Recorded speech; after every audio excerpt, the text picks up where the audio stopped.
Praise the lord. నేటి దిన వాగ్దానము. నిన్ను వలె నీ పొరుగు వానిని ప్రేమింపవలెను. లేవియాకాండము 19వ అధ్యాయము 18వ వచనము. నిజ జీవితంలో కూడా మన పొరుగు వారిని ఎన్నుకోవాలని మనం కోరుకోవడం లేదా? ముఖ్యంగా మనము కలిసి ఉండలేని సహ ఉద్యోగి లేదా అనువు కాని సమయంలో పచ్చికను కోయడానికి ఇష్టపడే పక్కింటి వారు ఉన్నప్పుడు మనం అలా కోరుకుంటాం.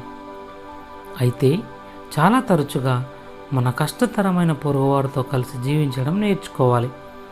ఇశ్రాయేలీయులు వాగ్దాన దేశానికి వెళ్ళినప్పుడు దేవుడు తనకు చెందిన మనుషులుగా ఏ విధంగా జీవించాలో వారికి ముఖ్యమైన ఆదేశాలను ఇచ్చాడు.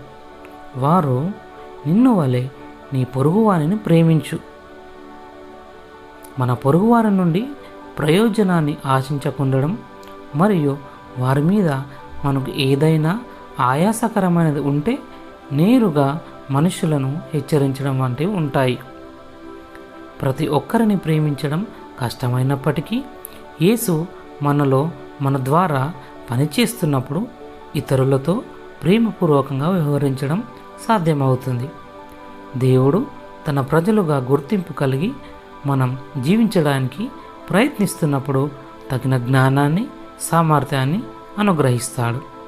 ప్రార్థన.